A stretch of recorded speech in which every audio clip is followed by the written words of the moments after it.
Today on the LA Food Podcast, I'm your host Lucas Servodio, deeply disappointed in the underwhelming part 1 of the Vanderpump Rules reunion, but very much looking forward to the opening, finally, of Katie and Ariana's sandwich shop in West Hollywood next week. See you there, dear listener.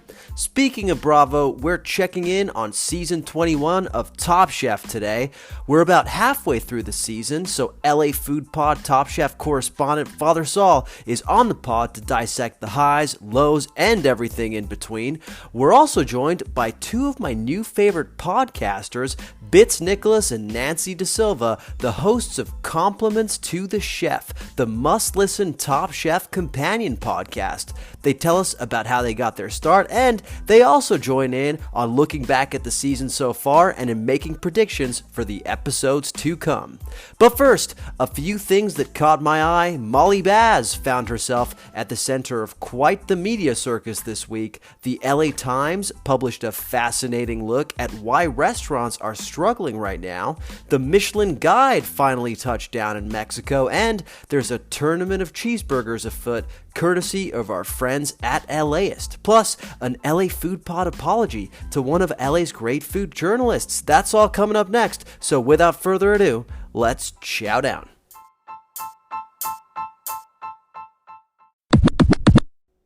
The LA Food Podcast is brought to you by House of Macadamias. Dear listener, do you have a favorite nut? Here's why I've happily given that title over to the macadamia.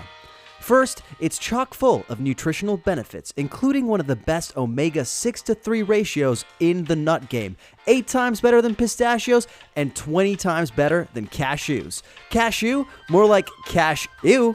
Second, it's super versatile. You can have them as a snack. You can find tons of applications to include them in your cooking. You can even use the oil for cooking, in addition to using it for skin and health purposes. If you want to get in on the macadamia game, head to the LA Food Pod page on houseofmacadamias.com to access my curated list of macadamia products. We've got extra virgin cold-pressed macadamia oil, savory macadamia snack packs, and salted or unsalted macadamia nut butter. All great for snacking, all great for cooking. The best part is, when you buy an LA Food Pod bundle on houseofmacadamias.com, you'll instantly get a free multi-pack of macadamia snack bars featuring flavors like chocolate, white chocolate, and coconut white chocolate. And if you subscribe to our bundle, you get a 15% discount on all of it. And don't worry, you can pause, cancel, or adjust the subscription at any time. So what are you waiting for? Head to www.houseofmacadamias.com/pages/LA-foods and go nuts.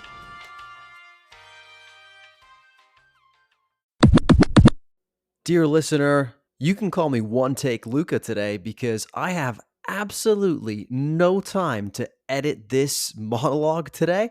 So I'm just going to make sure I don't make any screw ups. That's because I'm going to see Waxahachie at the Palladium tonight. I'm not sure if you're familiar with the songs, the tunes of Waxahachie, but their album, Tiger's Blood, is probably my favorite album of the entire year. I highly recommend going to listen to it. Of course, this is not a music podcast, at least not yet. It is a food podcast, and today we have specifically a conversation about food TV for you. We're going to be chatting with Nicholas and Nancy DaSilva of one of my new favorite podcasts, Compliments to the Chef, a Top Chef companion podcast, about what we think of season 21 of Top Chef so far. Honestly, this is a great conversation, not just if you've been watching Top Chef, but if maybe you've been thinking about getting into it and just haven't had a chance yet. Maybe you don't have time to go back and watch all the episodes, so you can listen to this podcast and just pick up in the middle of the season, no questions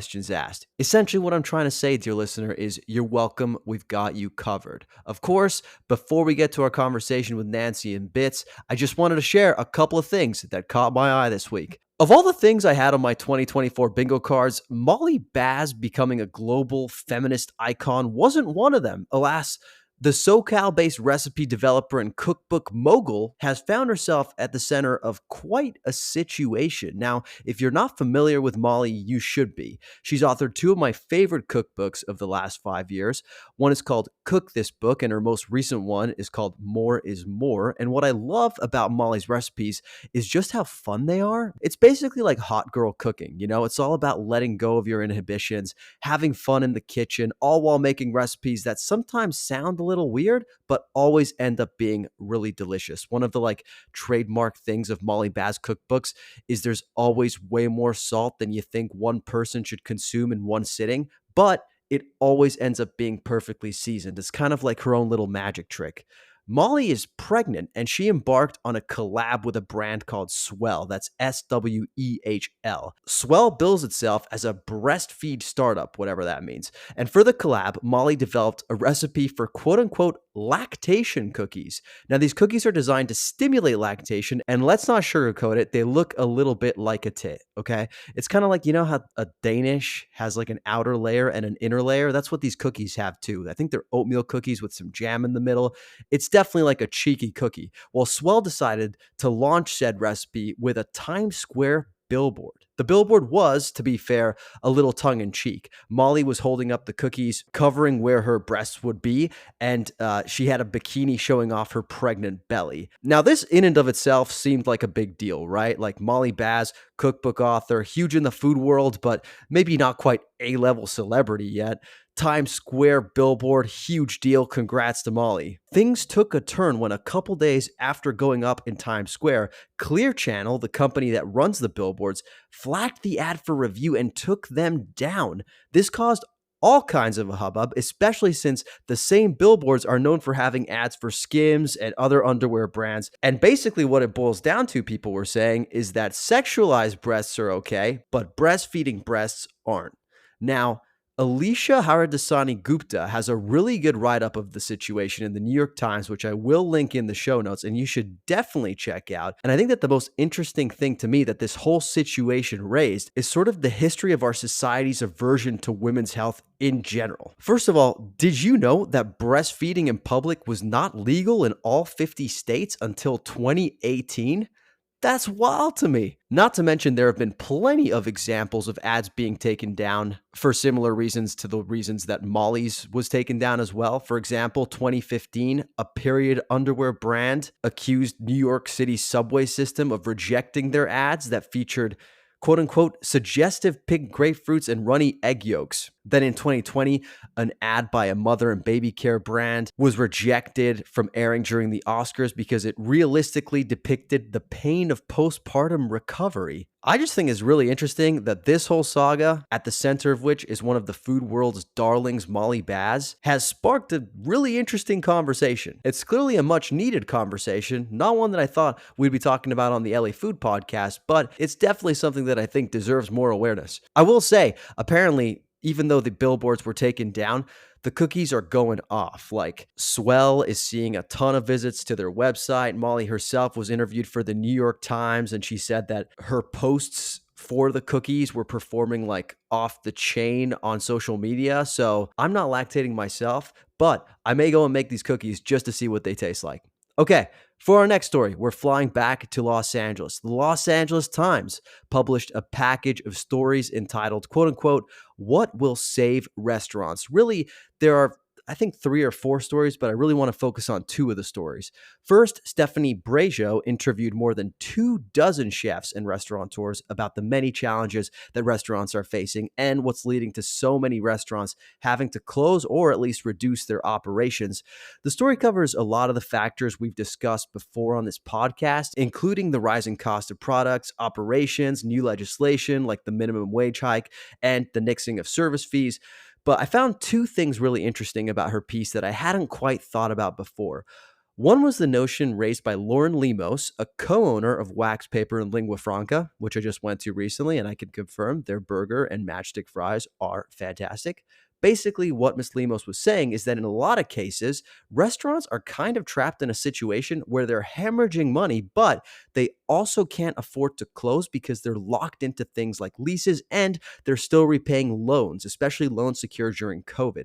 That gives me anxiety just to think about, and it really kind of puts the struggle and the catch-22 that a lot of these operators are in, it really puts it into a clear picture. The other thing that really caught my attention about the piece was something that one of the restaurateurs said about the evolution of dining habits since the pandemic. Basically, restaurateurs have noticed a shift that people are dining out less often because they spent so much time during the pandemic bettering their spaces at home, and now they want to spend more time at home. Also, restaurants are having a harder time filling later reservations because another sort of behavioral shift they've noticed is that people are dining earlier in general. And finally, consumers are spending their dollars on travel more, perhaps as a reaction to being cooped up both at home and in the country during the pandemic. But that means that they're not spending as much money on local restaurants. Yes, they're going out to eat, but usually in far-flung places. I thought those two things were super interesting, sort of additional insights into the entire conversation of why restaurants are struggling. Excellent piece. We'll put it in the show notes. But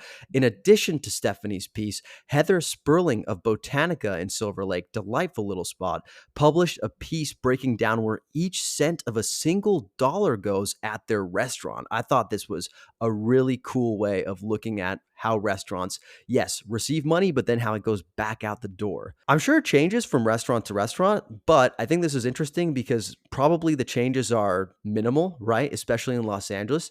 She broke it down like this. Of every dollar spent at the restaurant, 86.7 cents went towards what she calls the good stuff. Now that's paying people and paying for their benefits. She says 53.2 cents of each dollar goes to paying for things like insurance, benefits, and payroll taxes. 26.2 cents goes to their producers, right? Farmers, purveyors, and other folks.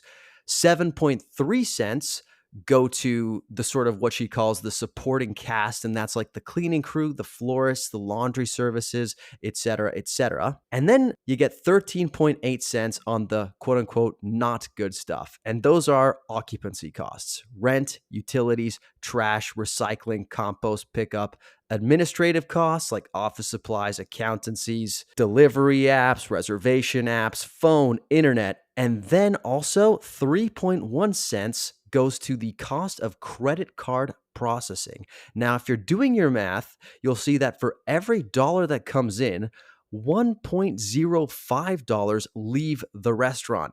That means that they're losing money when you just look at restaurant operations. We all know that restaurants are low margin businesses. In fact, the national average for restaurant margins is 3 to 5% profitability. Sperling says that Botanica's margins were 1.19% in the black last year. But she said that that wasn't due to the restaurant operations. It's actually because they got a little windfall from commercial photo shoots that they had at the restaurant on the days that it was closed. Now, what struck me about this is that when you break it down like that, it becomes clear that there are certain things restaurants can get help on. Like, for example, credit card processing fees seems like something maybe legislators could, in theory, go after instead of going after things like service fees. Even a small reduction of the credit card processing fee would go a long way to helping the margins of restaurants. Of course, legislators are in a really weird position in California, and this whole situation really got me thinking about it. Now, in California, where everybody is pretty much a Democrat, right? Most legislators want to be seen as standing up for the little guy. Every campaign ad is about looking out for consumers and everyday people, right? It's about leveling the playing field. It's about increasing equality and equity. And that's all great. On the flip side, though, legislators do operate at the whim of special interests. There are extremely powerful lobbies in Sacramento, and the really powerful lobbies belong to the industries that can afford to lobby, right? It's tech, it's oil and gas, it's unions. So legislators are in this position where they want to be seen protecting the little guy, but they can't really go after the really big guys too hard. So what ends up happening is they find ways to quote unquote protect the consumer by going after the people in the middle. And it feels like the restaurants are falling somewhere in the middle where they're not quite the little guy, right? Because they are businesses that employ people, but they're also not the giant behemoths that can afford to lobby at the same level of everybody else. It just seems like a really, really tough position to be in when it comes to trying to secure protection for your industry. Now, I bring this up because next week on the podcast, we will be joined by Eddie Navarrete, the executive director of the Independent Hospitality Coalition, and we'll be talking a lot more about this sort of tension and about the huge disadvantage that restaurants have when it comes to lobbying in Sacramento and how that poses a problem. And critically, what IHC and Eddie are trying to do about it. So, if this is a topic that interests you, make sure you listen to next week's podcast. You won't regret it. All in all, super impressive reporting from the LA Times on this subject, and we'll be posting everything in the show notes. Next up, we're taking a quick flight to Mexico because I wanted to extend a hearty congratulations to the restaurants that were recognized by the Michelin Guide. The Michelin Guide finally made it to Mexico and released a list of the 1-star restaurants, the 2-star restaurants, the Green Star restaurants, and the Bib Gourmand restaurants as well. Now, I know this is the LA Food Podcast, but let's be honest, there's no LA without Mexico. And as you've heard me and Father Sal talk about, Mexico City is very much our spiritual sister city. Let's get the obvious out of the way. It's an absolute travesty that it took Michelin this long to get to Mexico City. Now, a lot of people talk shit about the world's 50 best, but you got to give it to the world's 50 best for at least being global and giving shine to a lot of restaurants in places where Michelin doesn't yet operate. That's why a lot of people know about places like Puyol and Quintanil and Rosetta, because they've been on the world's 50 best for decades now, right? Of course, it is what it is. Michelin only has so many resources, only has so many inspectors going out there and doing the eating. So it's not yet a global organization. Hopefully it's going to get there someday, but one region at a time. That said, I gotta give them props because they gave a star to Taqueria. Taqueria El Califa de Leon received 1 star.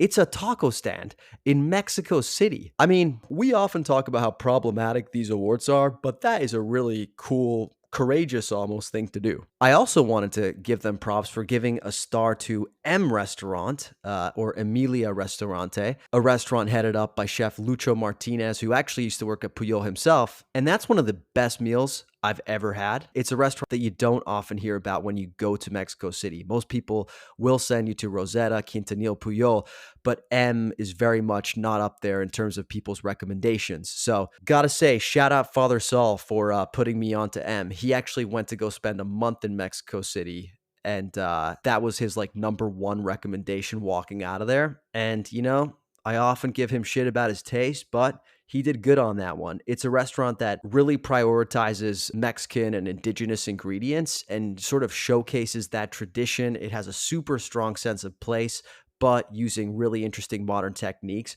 Funny story about when we went to M Restaurant. My wife and I showed up, and I think I'd fucked up the reservation. I'm not sure if I got it wrong with the time or the night, or I don't remember. But basically, the staff felt so bad that they made a quote-unquote chef's table for us. They basically just took us to like the little area where dishes were being expoed, and they sat us down there and just served us the entire omakase experience right there while we were sort of getting to interact with the kitchen. I'm sure the kitchen absolutely hated our guts, but it was an extremely special experience for my wife and I. Also, funnily enough, the chef running Expo actually grew up in Highland Park, which is crazy. Northeast Los Angeles, represent. Funny how the world works out sometimes. Anyways, make sure to go check out Michelin's awards to Mexico, and I'm really excited for what the future holds and for all of the amazing restaurants that will be recognized in the future. Speaking of awards, LAist recently unveiled its Tournament of Cheeseburgers. Did you know, dear listener, that the cheeseburger was actually allegedly invented in Pasadena exactly 100 years ago? I think Evan Lovett of LA in a Minute mentioned that when he joined our pod last year. Well, in celebration of that milestone, LAist is launching a bracket-style competition to crown the best cheeseburger in all the La La Land. They're currently in the nominating phase, so if you've got a cheeseburger you love, by all means, click the link in the show notes or head to LAist.com to make your submission. In the next couple weeks here, the bracket will kick off and voting will continue through June 21st. They're going to crown a champion at Smorgasburg on July 7th, so mark your calendars because it's going to be a true celebration for everybody who loves cheeseburgers. I'm going to be there, so I hope to see you there. Personally, I would love it if a smash burger doesn't win, okay? To say something controversial, hear me out, okay? There have been 100 years of cheeseburgers, and the last 5 smash burgers have really, really taken off. I just feel like smash burgers haven't put in the work, okay? They need to prove their longevity over time. I sincerely hope that as a society, we aren't so fickle as to crown a smash burger after just a few years of doing good work. That said, I have a sneaking sensation that a lot like Father Sal during the NBA playoffs, I'm going to be disappointed. People really love their smash burgers. And I gotta say, I've had some really good ones recently. I really enjoyed the burger I had at Burger She Wrote when I went to Coachella. Chris and Eddie's make some excellent smash burger sliders as well. I also had an excellent one in Palm Springs at the Heyday recently. So, as much as I love to talk shit about smash burgers, I can admit they are delicious. Okay, finally, before we move on to our conversation with Nancy and bits of compliments to the chef, I just wanted to issue a quick Los Angeles Food Podcast apology to Evan Kleiman of KCRW. A couple weeks ago, we were celebrating the media nominees who had secured nominations for the James Beard Media Awards, and we mentioned Gab Chabran, we mentioned Daniel Hernandez, we mentioned pretty much everybody, but we forgot to mention Good Food and Evan Kleiman, who were also nominated, I want to say for the Best Podcast category for an episode they did on the chef of Maximo Bistro, Lalo Garcia, over in Mexico City. And I gave the episode a listen, and it was absolutely fantastic. So I'm going to put that in the show notes. Go over and listen to it. It's a great interview. It's a great piece of just like radio journalism in general. So apologies to Evan. I promise I wasn't purposefully trying to just ignore you because I was jealous of your podcast award. Although, let's be clear, I am 100% jealous of the podcast award. But in all seriousness, congratulations. Super well deserved. And we'll be rooting for you when the awards are given out in June. All right, we are ready to transition to our conversation with the hosts of Compliments to the Chef. Just to give you a really quick overview of where we stand in the Top Chef season so far, we're about halfway in. We've just passed Restaurant Wars last week, which usually marks the midway point. I believe there are 7 or 8 chefs left. It's really the cream of the crop left at this point. They're in Wisconsin, and it's been an exciting season. It's been a season with a lot of changes, a lot of novelties, and we get into all that right after the break. Dear listener, my wife recently decided to start eating meat after more than 15 years of being a vegetarian, and being the conscientious consumer that I am, I've been looking for ways to make our household's meat consumption as high quality and sustainable as possible. That's why I'm absolutely thrilled to have found First Light Farms, a small collective of passionate family farmers in New Zealand who are quietly changing the world. Not only are they producing the most tender, rich, and succulent Wagyu beef money can buy, but you can rest assured that First Light's cattle were raised as nature intended, living it up on lush pasture, eating a 100% grass diet with absolutely no grains, no animal byproducts, and no feedlots. The result is the best tasting meat in the game, full of natural marbling and packed with omega-3 fats. If you've ever enjoyed a meal at Ma2 in Beverly Hills, then you know exactly what I'm talking about. Ma2 famously sources all of its meat directly from First Light, and the good news is that you too can have First Light Farms meats delivered straight to your door. All you have to do is visit www.firstlight.farm, where you can buy their meats and also sign up for their members-only steak club. Members of the steak club enjoy tons of benefits, including monthly shipments of steaks, access to the highest marble score meats, and, this is my favorite part, access to First Light's full library of proprietary recipes and techniques. Also, you can cook the perfect steak within the comfort of your own home. Buying good steak isn't easy, and it isn't cheap. First Light delivers the highest quality at an incredible deal, and now that I've seen the light, I'm never going back. Visit www.firstlight.farm to learn more and use the code LAFood10 for a 10% discount on your first order.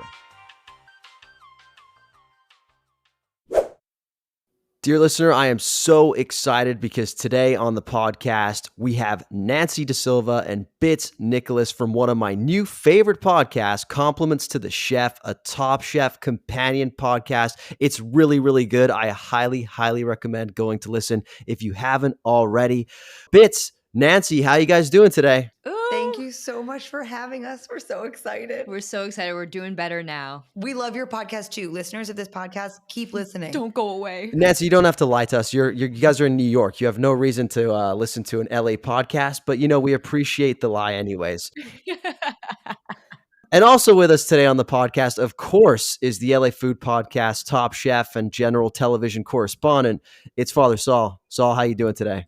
I'm doing great, man. Honored to be fourth wheeling this conversation. It's going to be fun. Yeah, totally. I mean, I think Bits said it when we were on their podcast, but it's like a four top. It's like we're out to dinner. Yeah. I love it. Well, before we get into Top Chef, I wanted to quickly talk about a little bit about your podcast. But first, I think the listeners want to know because, they know how Saul and I met. They know that we're friends dating back a long time.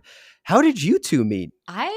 I'll take a stab at this. So Nancy and I have been friends for close to a decade at this point. So we met doing a program after college. We both ended up moving to New Orleans, and we were roommates there.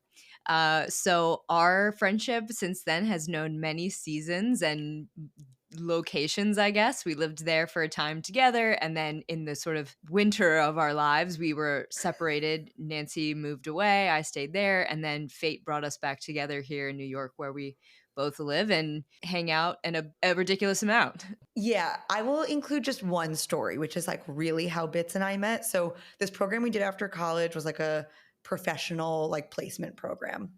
And you could be placed in a bunch of different cities. And Bits and I met and you would have to interview like a bunch of companies in these cities and they would select you.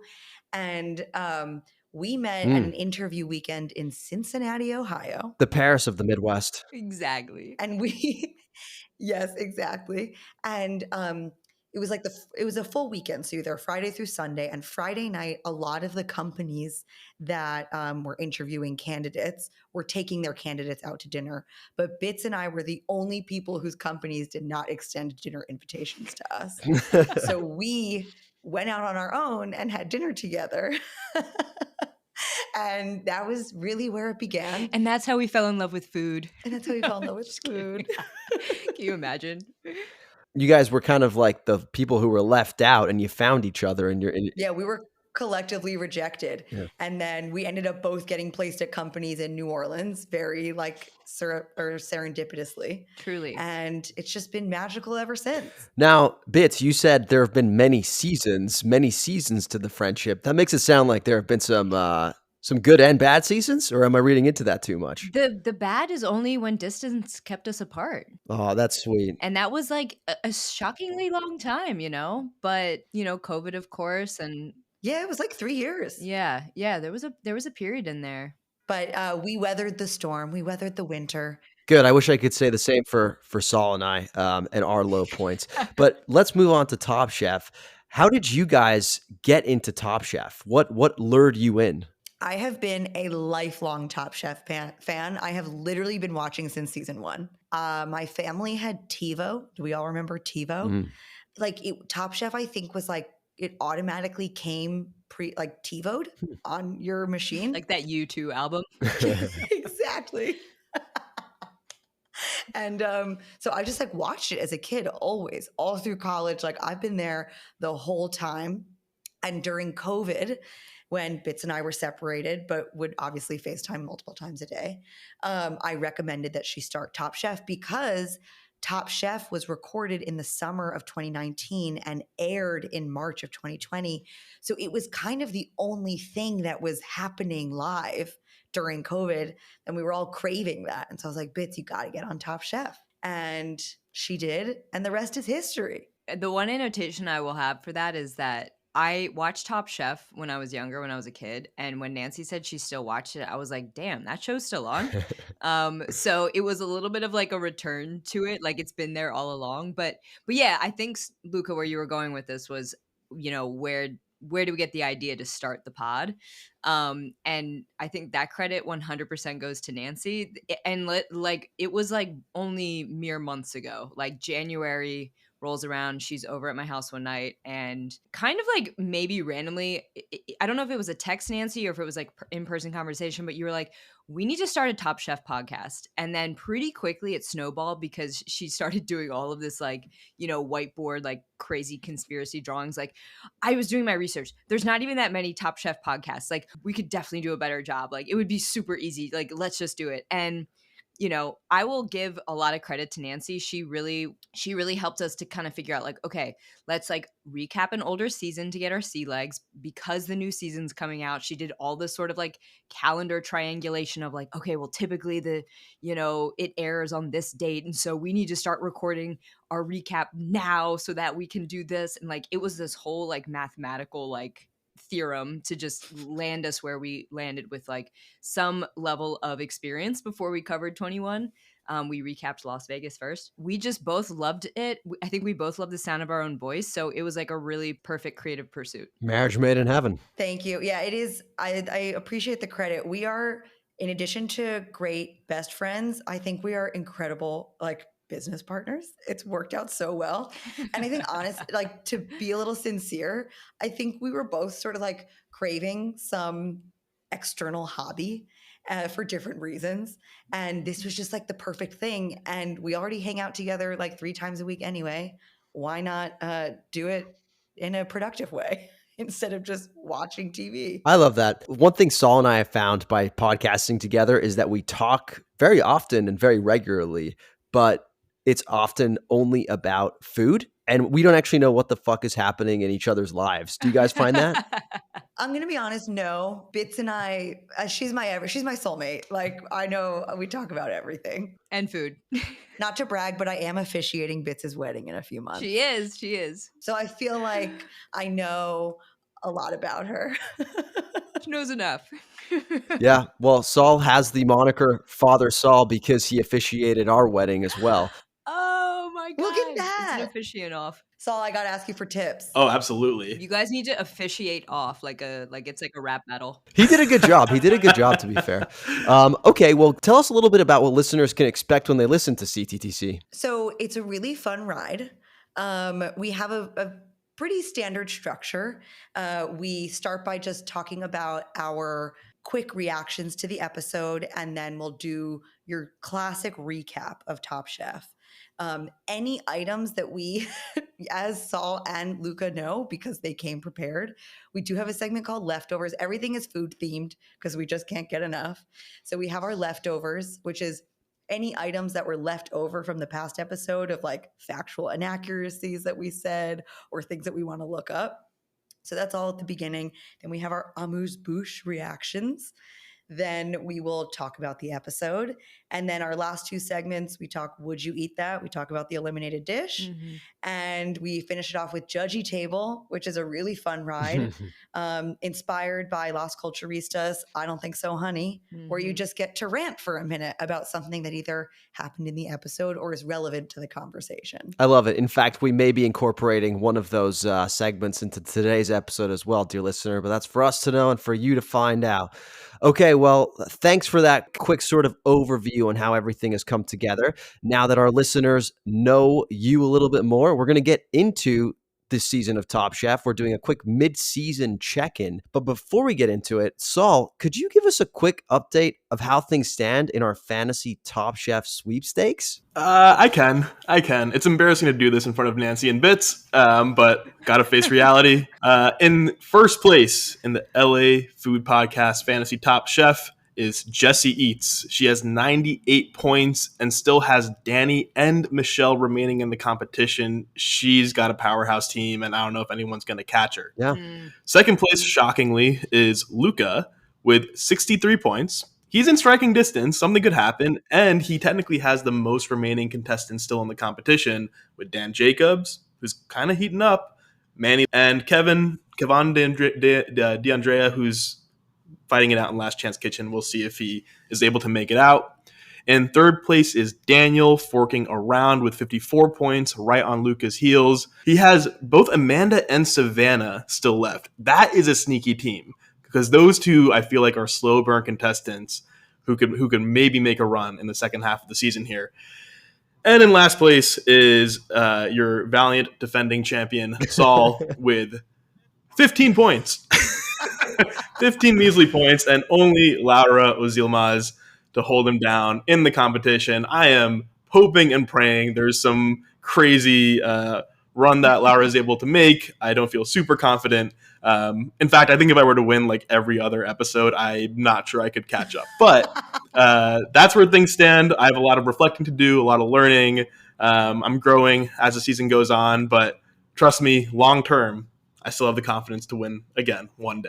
Saul has been calling this his year of losing. Every single bet we've made this year, he's lost somehow. So I don't really understand why the gods are smiling upon me so, but I will take it. Enough of Fantasy Top Chef. We'll see how the season goes, and we'll have Jesse and Daniel back on the podcast to wrap things up when the season's over.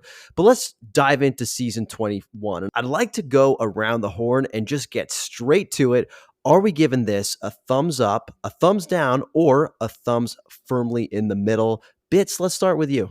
Oh, that's tough. I will give this. I'm somewhere in the middle of thumbs up and thumbs firmly in the middle, which is not Non-committal. That is a total like just ignoring of your instruction. Look, it's kind of hard, to be honest, to keep a fresh perspective on it because I feel like there's so much overwhelming just conversation happening online, on Reddit, etc. about like lamenting like Top Chef. Like I really don't think it's all that bad. And this is something Nancy and I have spoken about. The thing that keeps me from being full thumbs up is really not the chefs, it's the challenges that we've seen this season. They've felt unfocused. They felt thematically less creative than we've seen in seasons past. And it's kind of, on face value, like the Wisconsin of it all, you think like, oh, well, they're in Wisconsin. How can they be? And it's like, the location has some bearing on the creativity of the challenge, but not always. So that's kind of, to me, been the biggest disappointment. And the moments that have been really great this season are when they just return to their bread and butter, like Restaurant Wars. So that's kind of my take on it. I'm thumbs up on the chefs. I'm thumb firmly in the middle on the sort of like maybe production of it, I would say. I think that's a fair take. Nancy, how about you? I think Bits summed it up pretty perfectly. And I will say that my opinion sort of changed actually after our last week's episode with you guys, where Saul, you had a bit of I can't remember if it was judgy table or just a comment that you made during the episode of like, this is actually a very true to form season. Like we're seeing a lot. We are just coming off the heels of two of the most epic seasons of Top Chef ever. And, like there's a readjustment period to that. But in general, I agree with Bits. I'm fully thumbs up on the chefs. I think they're fun. I think they've got great personalities and they clearly have like the chops. It is interesting as you look over like the history of Top Chef to see the collective improvement of credentials of the chefs going in. Like we have more James Beard nominees than ever. And like, when I was looking up all the chefs before the season started, I was like, whoa, this is an incredibly credentialed bunch. So that's really interesting. And I think it's a fun time. Like, as I said, I'm a lifetime Top Chef fan. I'm just happy when it's on my screen. So I can't really say anything bad about it. I think there are valid critiques, as Bits said, of like some of the formats of the challenges and all that. But for the most part, I'm having a blast. Having a blast. All right, Saul, over to you. Thumbs up, thumbs down, thumbs firmly in the middle. Yeah, I think I'm going to go middle, maybe leaning a little up as well. I agree the personalities of these chefs are great. I do think Kristen has injected new energy into the show. It feels like a bright season, there's like just a good energy to it.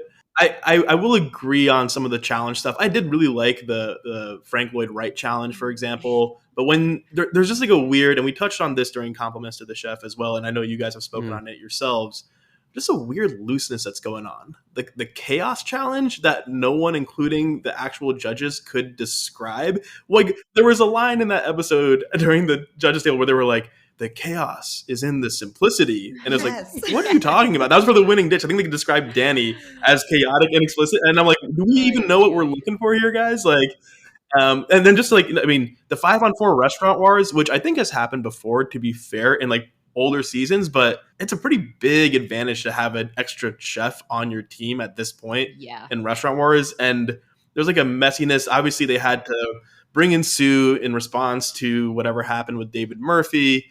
And like the handing out immunity to Charlie that one episode. It's like, Yeah. you don't have to do that. Why would you do that? And the way teams are picked, I'll throw this out before passing it to you, Luca, for your impressions. I wonder if Padma's departure was more than just losing a host. Padma was an EP on the show. This is purely guessing, right? She was an EP. She had a voice, I'm sure a voice in the challenges and voice possibly in casting as well. I, again, don't know that for sure.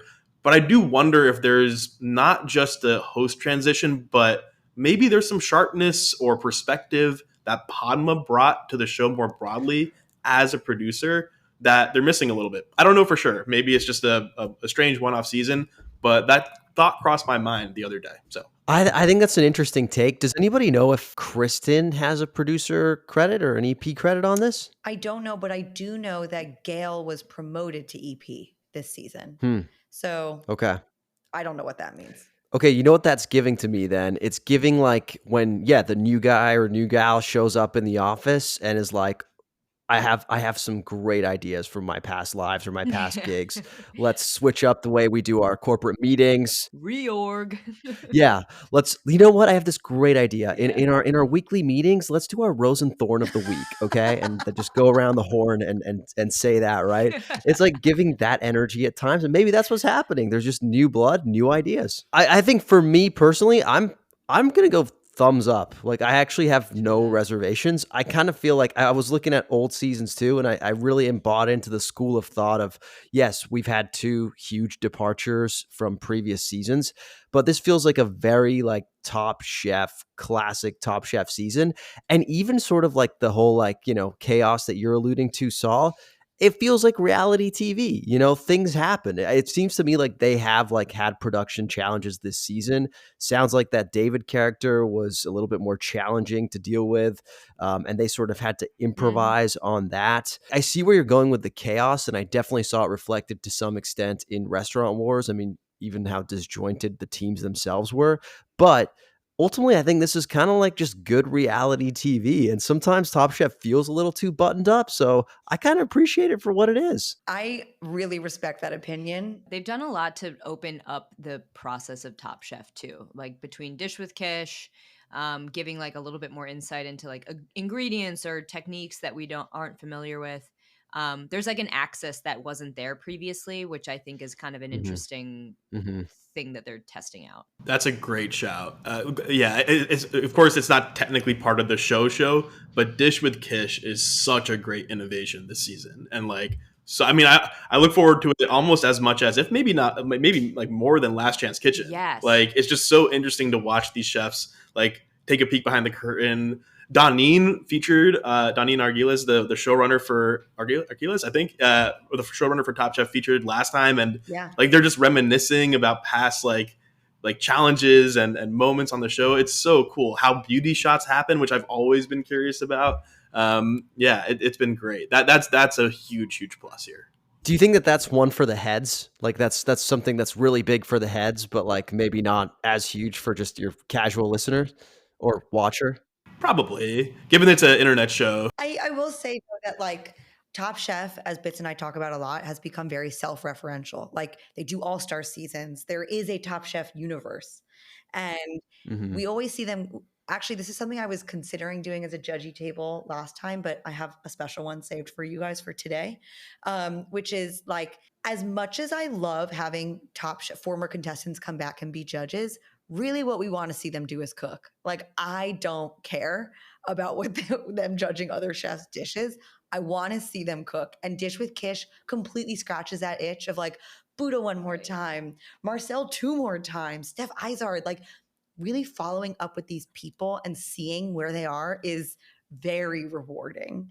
And I would almost rather that they index more on like the Eric Repairs of the world on the judging and less so on the former contestants, because what we really want from the contestants is to watch them perform again. I like that. Makes sense to me. All right. So we've alluded to it already, but there have been a lot of changes this season. And I wanted to quickly touch on how the changes are working out in our opinion. Let's start with you, Saul. What do you think of the adjusted episode length? So I'm happy about it because I'm always happy with more Top Chef. Have been enjoying those extra, is it like 15 minutes or so, I think? It used to be 60 minutes. Now it's 75. My one note on it would be I feel like they've typically filled that extra time with more cooking and prep and like the contestants doing their work, which is great. Again, like I said, I'll always take it. But I didn't necessarily need more of that relative to the standard time. What I was hoping they'd do with it, and I hope they do in the future, is spend more time with like a Tom or a Kristen or like Judge face to camera. It's like every so often, like in the Chaos episode where Tom and Maddie Madison came through the kitchen and then took a step back and sort of chatted through everyone's plans. I think in episode one, when Tom, Gail, and Kristen each had their particular challenges for a group of chefs, they did a face to camera explaining why they chose that particular challenge. Like just a little bit more of the insight from the judging panel and those interactions, and not just like when they're eating at like the food, but like explaining what they're looking for, explaining their thoughts on people's approaches. That's what I want to see more of, more than just another 10 minutes of shopping time or prep time. Again, always happy for more Top Chef, but I hope they get more creative with the additional time. Yeah, actually, in episode 1, we got like the first ever Tom, Gail, Kristen talking heads to the screen. And actually, we watched it at Bits's, and her fiance called this out of like, that was cool. That was fun. I hope we get more of that. Yeah. And like, it just disappeared after episode 1. But that was a really exciting new choice that they made that they just sort of let go of. I think I remember saying the exact same thing when I saw that. And I was like, oh, this is what they're going to do with the extra time. And then we haven't really seen it since. Yeah, I agree. It's interesting, like to think of the different ways that they could be filling that extra time. To me, it just feels like it's nothing really has changed, but it's just gotten longer. Which is to your point. Like I'm always down for more Top Chef, but would be cool to see them get a little bit more intentional with how they're using that extra time, at least in a way that's more obvious to people like me who don't really know the ins and outs of production schedules. Yeah, we talked about this a few times on the pod. Most recently, I think Observation on Restaurant Wars was, to me, honestly, that felt like the first episode where that 75 minutes was well utilized. And then you have episodes like the Frank Lloyd Wright one that just felt very imbalanced from it. Like we were joking, it's like Frank Lloyd Wright propaganda, like Wisconsin propaganda. Like it like indexed so hard on that and didn't find a creative way to like bridge the chasm of the creative process and the sort of like Frank Lloyd Wright fangirling. It would have I think that like could have been a tighter connection, but yeah, on the whole, like I don't feel like episodes are dragging by any means. No, I wouldn't say that either. Okay, another big change that's come this season is there have been changes to quick fire money and immunity changes as well. Bits, can you tell us a little bit about what those changes are and how you've reacted to them? Yeah, so this season, starting kind of with the money stuff, yeah, chefs are basically eligible to earn money with the quickfire challenges. That goes for single and team challenges. Nancy actually just did a grand total on the pod this past week of where chefs' earnings are at currently, and I think it's like somewhere in the ballpark of like 105,000. Nancy, what was the final number there? Yeah, 105. So there's a lot of money flying, which I think is great. To be honest, I think, you sort of had that swapped out for immunity and the elimination. And I think when you look back on earlier seasons of Top Chef, and maybe I'll take Kevin as an example, Kevin Gillespie, who we spoke with on the pod, super interesting, smart guy, but he's been on Top Chef a couple times. He was on season 6, Las Vegas. He was on All Stars season 17. He has come out and said, he's like, quick fires were great. I won a lot of money because like I can cook quickly. I can cook on the fly. That's not every chef's strength. And so I think, you hold that up against someone like Brian Voltaggio, who almost never has won a quick fire. Some people just can't cook and can't create under that sort of time constraint. So I actually really like that, moving that immunity to after the elimination challenge and pairing that with an elimination challenge win feels much more fair. And I think it will feel especially fair as we move into the back half of this season, which I do have a note on just this piece I'm about to say too, but in the back half, we finally got a little sneak peek this past episode for the, episode 9 trailer, where I think is fairly clear that this is now the point in the season where Tom and Gail are going to be joining Kristen during the quickfire challenge for judging, and that we're going to see that feedback and that cook get taken into consideration for the overall win for a chef in the episode. So I actually like that even more because now it's not advantaging one type of skill over another. I think they kind of fumbled the comms on that change, if I'm being completely honest. Like there was a lot of mixed signals, and you sort of started the season thinking like, okay, so this quickfire counts, then there's not some quickfire certain episodes, and then they never really came out and said when that was going to happen. And then we kind of realized, we're like, wait, like we haven't heard them talk about quickfire at judges panel, which is kind of crazy, but it all makes sense now. Overall, I really like these changes, even if you're not getting this sort of like immediate sweet return on somebody's win and getting to see that episode. Okay, are they going to like rest on their laurels and just kind of like coast through this challenge, or are they going to like try to win, in spite of having immunity? I agree. I think they've looked back at their past seasons and thought, well, how can we up the stakes even more? And I think they've been able to do that. I just think the quick fires carry so much more weight now that there's so much more money at stake. I like that there's even more stakes for the elimination challenge too, because the immunities at play there, not in the quick fire more often than not. I agree with you completely that they fumbled the comms, because that was actually something we talked about in our Top Chef preview as one of the changes we were excited about that Saul brought up, that they were going to be taking the quick fire into account. Honestly, I hadn't even noticed that it wasn't happening, and now I'm stoked that it's happening in the second half of the season. But yeah, again, it just feels like a little arbitrary. It just reminds me again that this season feels a little chaotic, growing, learning pains. That makes sense, especially when you factor in the last change we're going to talk about, which is Kristen Kish being the host, maybe the most like visual and visible change that there's been on the show.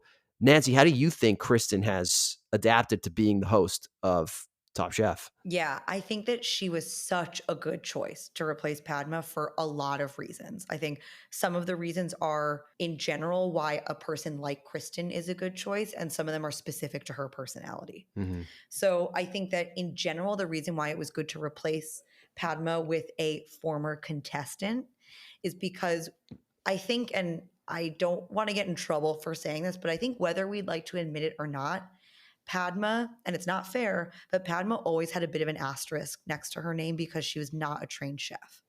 And I think certainly in the early seasons, you saw Padma get a lot of flack, both from the contestants and from like the press and the fans, for like, who is she to judge my food, essentially. And I think that, to her credit, that changed over time. Mm-hmm. She added so much to legitimize her place in the Top Chef kitchen. And I have always been a fan of Padma. But I think that, and she has hosted other shows. She wrote a cookbook. Like, she is a very important person in the food industry, but she's not a chef. And I think that that was always a criticism that the show had to contend with, whether we want to admit it or not.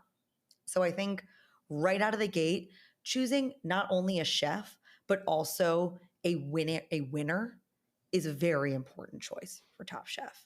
That's number one.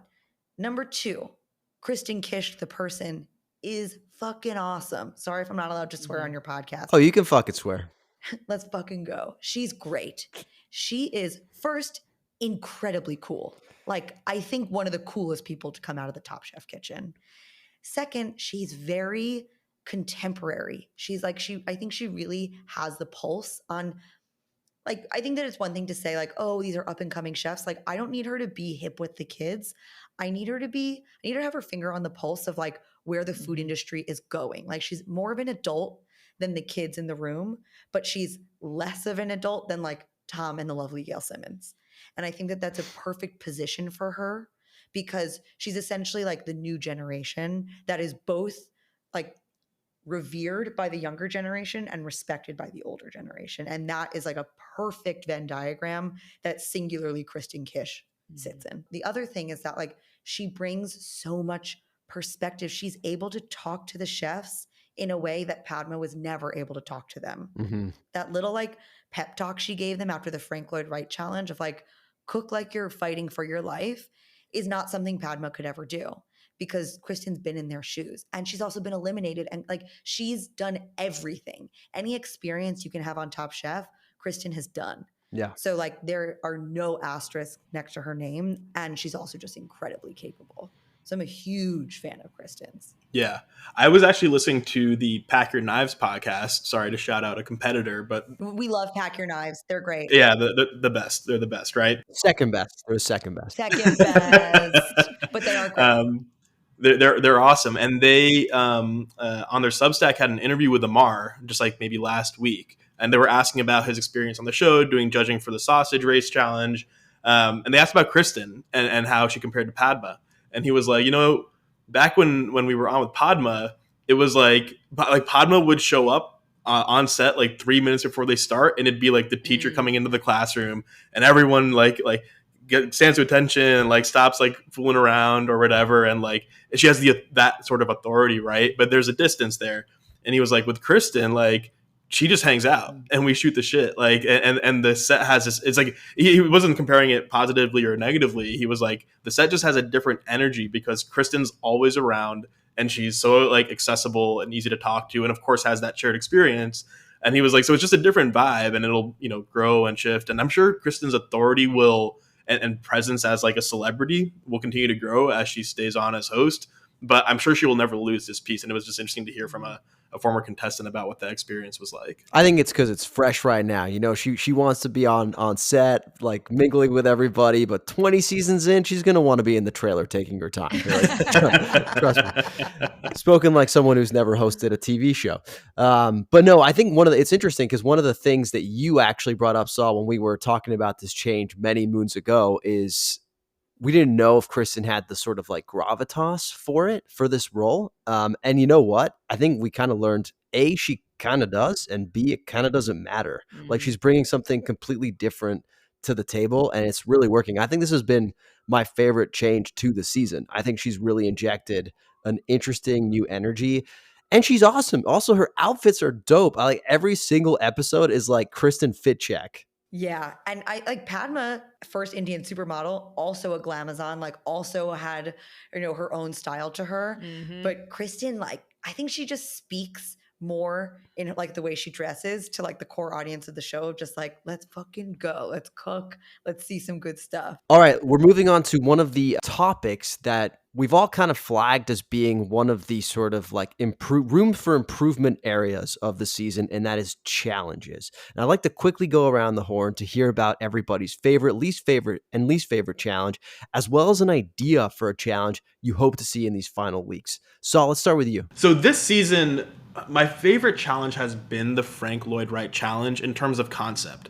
That was one where I think for whatever reason, the chef testants themselves, I feel like mostly didn't land it. That was obviously the episode where Kristen had to go back and talk to them and be like, hey, you got to step your game up a little bit and leave it all out there. But in terms of concept, I liked it a lot. I love learning about Frank Lloyd Wright. I thought there was a ton of stuff to mine from the experience of learning about him that they could have translated to food. And it seems like for whatever reason, it didn't quite translate to most of the dishes. But that was like the sweet spot of a Top Chef challenge for me, where I'm learning about the region, learning something like entirely new.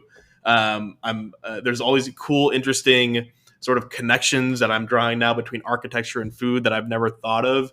And if the food had been just a little better, I think it would have been a true highlight of this season. I will say real quick, I learned even more about Frank Lloyd Wright from listening to Compliments to the Chef. They really went in on sort of the dark side of Frank Lloyd Wright too, and that was even more interesting in my opinion. The seedy underbelly. So my art history degree was worth something. Thank you, Luca.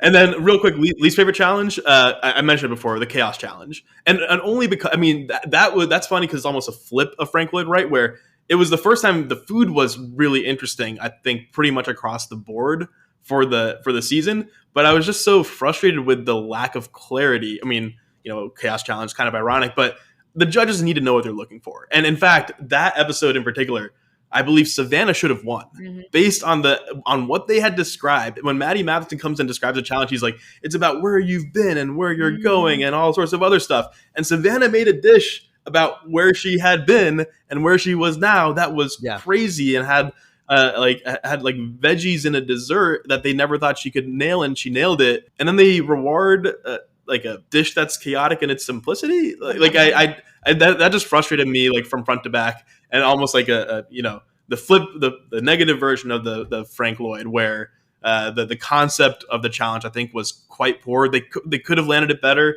but the food was pretty good. Bits, how about you? Maybe this is a controversial or not allowed by the rules, but we can make the rules as we see fit. My favorite challenge was actually the Last Chance Kitchen challenge from this past, well, 2 LCKs ago, where Kevin and Rosica had to do like the baseball 9 innings. I thought that, to me, that was classic Top Mm. Chef because there was some strategy at play, there was some speed at play, there was an opportunity for people to kind of interpret it and succeed in multiple different. You could win that by going with multiple strategies. There wasn't one way to win that. I just love when that happens because it's fun to just watch people kind of pick the trajectory of their approach and kind of watch them fail or succeed along the way. And you just got to see a lot of dishes in like a very short time span. So that would be, I think, honestly, maybe my favorite so far. And then, of course, least favorite, I feel bad like piling on the chaos cuisine one. So maybe just note that that's the case, but I'll pick a different one. I will go with the cheese challenge and go for it in a different way than maybe Saul was with the criteria. I will choose that one because that was the most disappointing as far as like chef creative output. Like, I just was very bummed out that that was like so one note. And then as far as a challenge that I want to see this season, I might be stealing Nancy's thunder on this because we've talked about it together. So maybe this is a joint suggestion. Nancy, I'll defer to you if that is the case. We want to see them out in the wild. Like, let's throw these people in a tent, make them camp in like a freaking cow, like a horse stall. Like, I want these like people sleeping out under the stars and having to like milk the cows at 5 a.m. and then like prepare something crazy with fresh cow milk.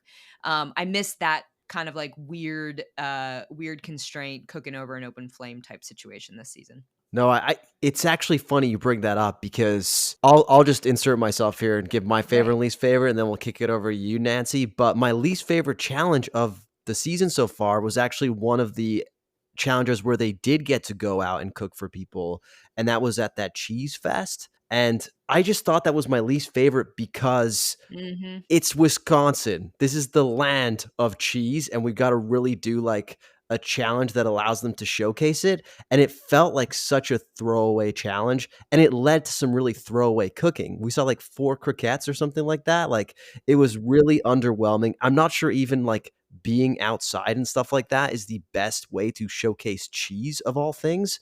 But I'd love to see another cheese challenge, actually, you know?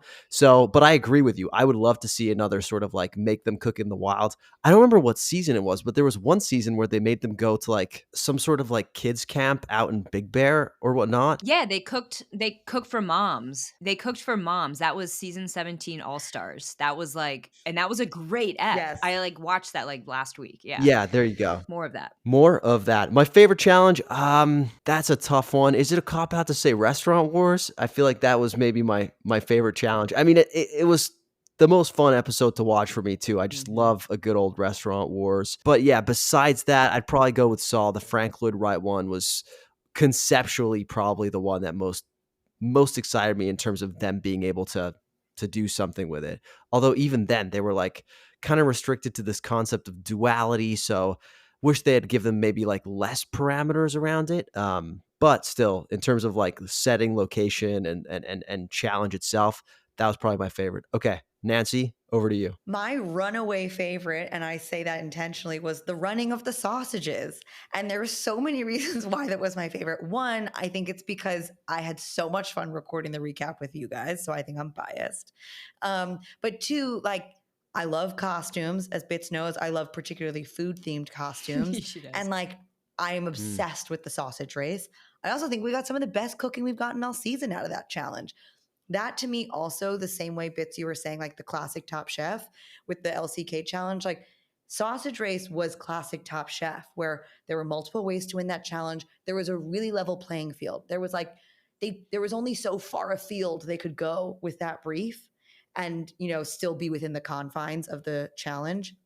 And it was just fun from start to finish, smiling ear to ear. I loved that episode. In terms of least favorite, I was going to say the cheese challenge as well, for more for the reasons Lucas said than for the reasons Bits said, of just like, we all know it's coming. Like, we literally, Bits and I had one of our predictions for the season of, it was what episode will be the cheese challenge. And I just felt like they really fumbled the ball on that. To add a little variety into this, I'm going to go again with the one we did, the quick fire with Brian Voltaggio. I felt like it wasn't a good use of Brian Voltaggio, and it wasn't a good use of the sponsor. I would have, enjoyed a more creative Finnish dish detergent challenge. As you said, Nancy, flambe makes a right mess on your pans. Exactly. So like it could have been use a dirty pan. I don't know. And then, okay, challenge that I'm hoping to see. I'm interpreting this of like challenges from history that I love. In addition to what Bit said about In the Elements, I love the blind taste test challenge where they have a blindfold, they have to smell things. Either they've done it two ways. They've done it where they have to smell individual ingredients and then you can make a dish using any of the ingredients that you correctly identified, or they've also done a version of it where it's a taste test and they have to taste something and identify, like they said, there are 10 ingredients in this sauce. However many you guess correctly, you can use to make a dish. Either version of it, I just love seeing their technique, because that's something that as a home cook, I do not possess. I just like to do things. Whereas they have a leveled up, first they have palettes that are developed over years and years and years, but then they also have a real keen sense of what ingredients might go together. Like it just shows how far I am as like a couch commentator from them, a real restaurant chef. And I love those types of challenges. You know what challenge none of us said, and I do think it should get like an honorable mention, is actually the very first challenge where chefs had to like cook a perfect chicken for Tom, soup for Yes. Kristen, or Stuffed pasta. I loved that. I loved when they did it in season whatever, Kristen's season actually. I love that was like a callback to that. Yeah. Yeah, that was a good one. A classic Top Chef challenge. I think we've only got a few more minutes before Saul has to ditch us. So I'm going to throw the final question to him first. And that is, we wanted to zero in on the contestants, which are really the heart and soul of any season. So I think it's been a really strong season contestant wise. I think Nancy or Bits, you mentioned this earlier on, but basically like, this is the caliber of this season has been incredible in terms of awards, in terms of like all of the sort of like pedigree that folks have brought to the table. So we're going to be talking about the champ versus chomp. And what that means is who you think is going to actually win this season versus whose food you would actually most like to eat. They can be the same person, but it's probably more interesting if it's not. Yeah, I got to go champ as Danny Garcia. He actually, when I read the chef bios before we did our draft, Danny like jumped out at me right away then as like a just really interesting chef and background, and it's just kind of proved it every step of the way. He's been a kind of slow burn. He didn't win any of the super early challenges, but has now really hit his stride. You can see his technique. He kind of has all the ingredients of a Top Chef champ, I think. I just regret highly not picking him first overall in our draft. I got psyched out by the trailer. He showed up first in the trailer for the season, and I was like, they wouldn't put the winner first in the trailer, and I think they might have. Who knows? And then biggest chomp, for the person whose food I'd want to eat, I'm going to give this one to Michelle. Everything Michelle makes just at like a fundamental level looks delicious. And yeah, she may get tripped up by a challenge conceptually here or there. I don't know how far she'll ultimately be able to make it once things get a little bit more tricky and technique driven. However, every single time I see her take like a protein and make a dish out of it, I'm like, I would absolutely eat that. Yeah. Michelle is honestly like every time I think she's gonna fail, she succeeds. So I really have high hopes for where she's going this season, although not that high because she's not on my fantasy Top Chef team. So I want her to get just far enough without winning. All right, Bits, over to you. Biggest champ, biggest chomp. Yeah, I am going to go with Danny Garcia as champ as well. I just feel like he hasn't tripped up yet. Like I think everybody is tripped up. He's won the most quickfire cash. He's won 33 grand so far. I think he will make it, if not win, make it pretty far. My chomp pick is actually Dan. I think Dan, the food that he cooks, like routinely gets the feedback from judges that they would want to eat it again, or they would want to go back to that restaurant for that meal again. He can make really good everyday food, it seems like, or work with everyday flavors in a really fun way. So yeah, I'm like really warming up to whatever he's got going on. That's for sure. I love to hear that because he is on my team. All right, Nancy, over to you. Okay, my champ I have as Dan Jacobs. I think a bit of a sleeper hit. I think he's doing so well. I think the story, the hometown hero, like he has a lot of the ingredients. And I agree with you. I think Danny Garcia has a ton going for him. I think he's going to make it very far. But I think that he's too early in his career. Like, I think he isn't quite at the place. Like, Buddha was sort of like the fine dining expert who was really pushing the envelope. And I think Danny Garcia is in that world, but he's not quite as refined in that yet as Buddha is. And I don't think his identity is quite there yet. Whereas Dan Jacobs, admittedly, like, he's a bit older than the chefs. Like, he's a ton of experience and he's been consistently excellent. So I really see the potential for him to take it. In terms of chomp, whose food do I want to eat? I've got a lot of answers to this question, but I'm going to dial it down to one person. And I believe my pick is Rusika, because she has made incredible dishes this season. She clearly is very good with flavor. I love Indian food. I would have loved to have seen her make more like of a diverse showing of food, but I just, think it's delicious. It looks delicious. So I'd love to eat her food. Chomp on it. I love that. It's a great answer. And I love that you picked Dan because, again, that's my boy, and who pretty much my eggs are entirely in his basket for Fantasy Top Chef. In terms of my champ, I'm going Michelle. I think that it's been a while since a woman has won Top Chef, right? And I think we talked about it in our preview, and I think it was Daniel who turned out to be the least studied of anybody in terms of our draft.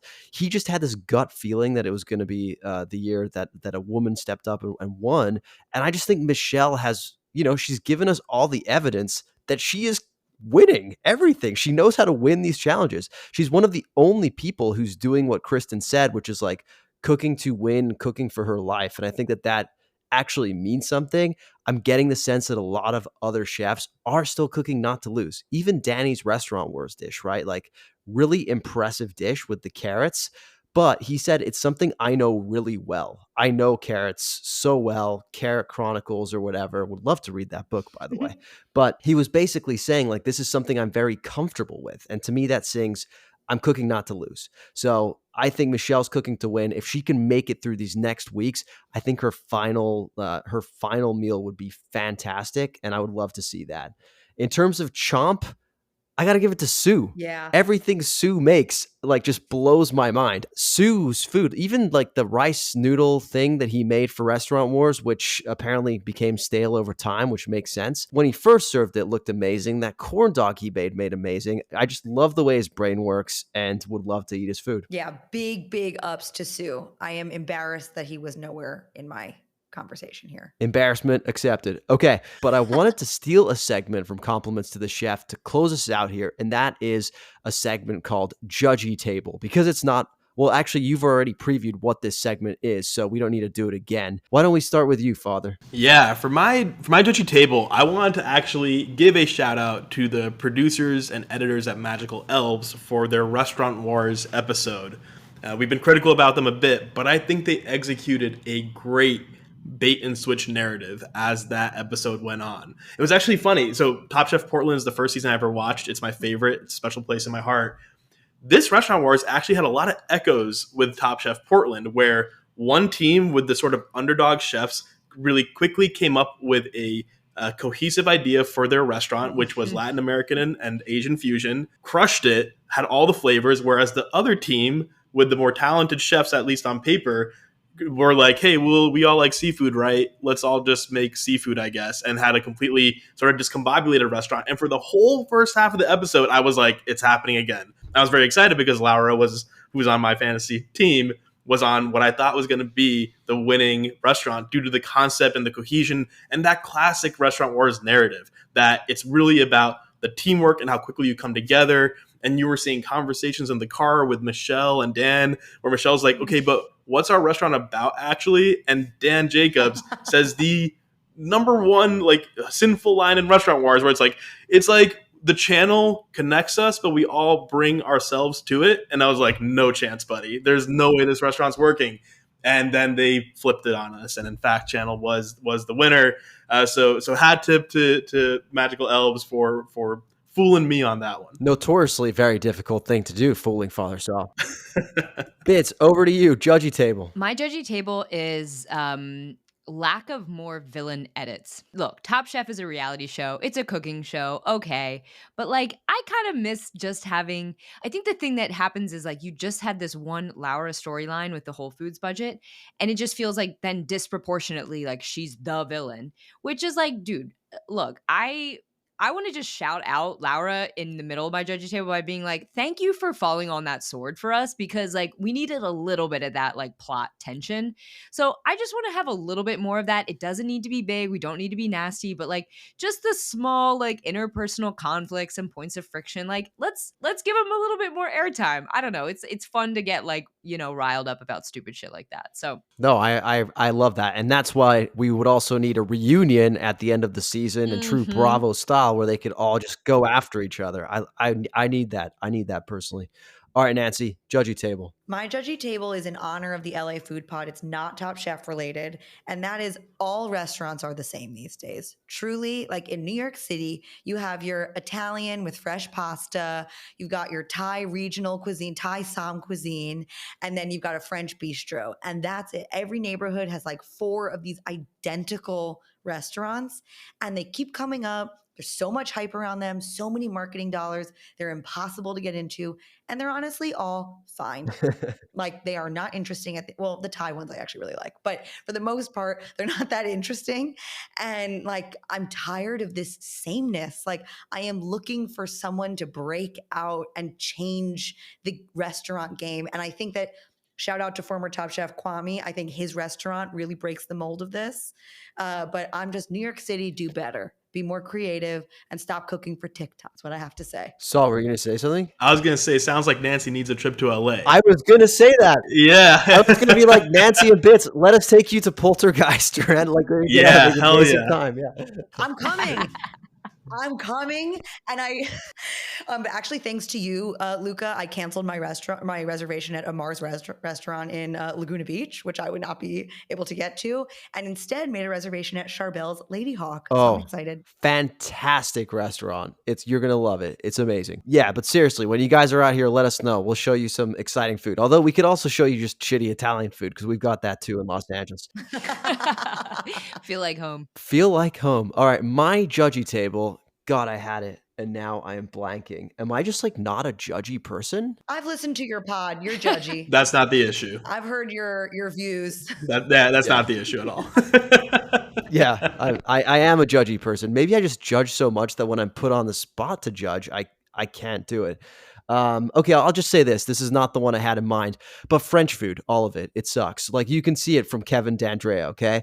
Kevin has the pedigree to win this entire thing, right? I mean, he's done it before. He's clearly a good chef. But I was a little like annoyed with the Last Chance Kitchen episode where they were like, hey, Kevin, what you can start any concept in the world, any concept. What do? A French bistro. Like that has got to be the most boring concept in the world. And his food too was so boring. I was just like really surprised that he beat Rasica. Although I do understand it. The judging made sense. She basically made fish with a sauce. Not all that exciting at the end of the day. But this guy made like a cooked piece of protein with he's literally just described what a TV dinner is. And he's like, that's what French food is. He's like, it's a protein, it's a side, it's a sauce. It's like, yeah, Swanson's called. They want their fucking idea back. Okay. So that's my judgy. I put me on the spot and that's what I came out with. I'm sorry to all the French people who listen to this podcast. All right. Well, that'll probably do for today. Nancy, Bits, I just want to say a big LA Food Pod thank you for joining our podcast. Everybody go listen to Compliments to the Chef. Where can people find you if they're looking for you? You can find us on Spotify, on Apple, wherever you get your podcasts. And we also hang out quite a bit on Instagram, make stupid memes. Our name goes by Compliments to the Chef _pod. We check our DMs regularly. We love to engage there. So seek us out. friend. Don't DM them anything weird, people, okay? All right, Nancy Bitts, thank you so much for joining us. We'll see you in LA. Thank you, See ya. guys. Bye, guys. Thanks.